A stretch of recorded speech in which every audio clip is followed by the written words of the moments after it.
In this video, we're looking at how to do arithmetic with algebraic fractions, that is fractions with letters, x, y, etc. in them, rather than just numbers. The rules are the same as just for numerical fractions.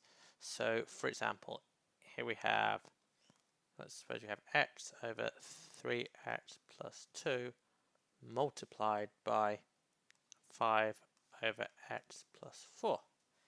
Now, if we're multiplying fractions, all we have to do is multiply the top, the numerators, and multiply the denominators.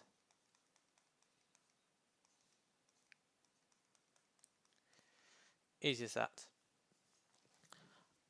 If we are adding fractions, remember we need a common denominator.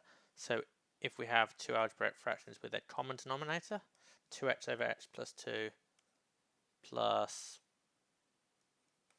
3 over x plus 2, well, we can just add them because they have a common denominator. So now we get 2x plus 3 over x plus 2. It's pretty straightforward.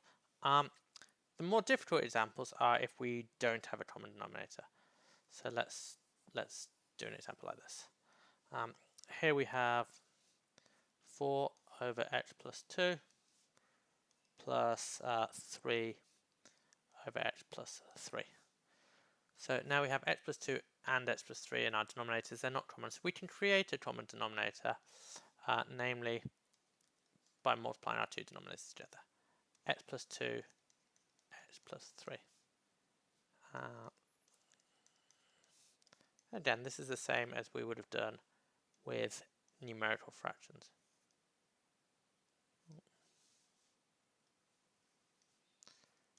Okay, so to get from, we had 4 over x plus 2, to get from x plus 2 to x plus 2, we're going to multiply the 4 by x plus 3.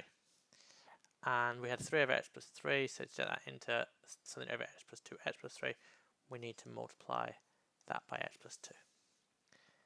And now we can simplify this. So now we can join these two fractions because they have a common denominator, x plus 2 over x plus 3. And now we get 4 x plus 3 plus 3 x plus 2 over x plus 3. We can multiply at the top, maybe to simplify a bit. We get 4x plus 12 plus 3x plus 6 over x plus 2, x plus 3, and this is equal to 7x plus 18 over x plus 2, x plus 3. And we're done. Sometimes these simplify down more, that we can factorize the top, for example, but in this case, that's as far as we can go. Let's do one final, more difficult example then with 3 fractions, just to see that we're happy with the method.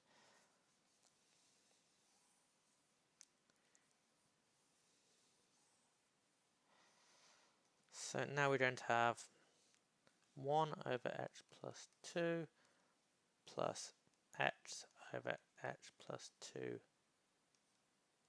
squared minus 2 over x plus 1.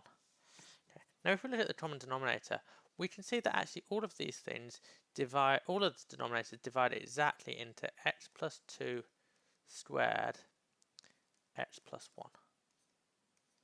So that's what we're going to use as our common denominator. Now, the 1 over x plus 2, well, we have to multiply top and bottom by x plus 2, x plus 1.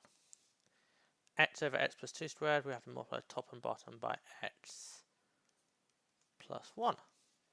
And minus 2 over x plus 1, we have to multiply top and bottom by x plus 2 squared. Okay, and that's it. Now we can simplify this by multiplying out that numerator. I get x squared plus 3x plus 2 plus x squared plus x minus 2x squared minus 8x minus 8 over x plus 2 squared x plus 1, and x squared plus x squared minus 2x squared cancel out. So this simplifies to be, well, we've got 3x plus x minus 8, we've got minus 4x minus 6 on top, x plus 2 squared, x plus 1, and just to make it a little bit neater, we can factorize the top into minus 2, 2x plus minus 2, 2x plus 3, and our denominator is x plus 2 squared, x plus 1.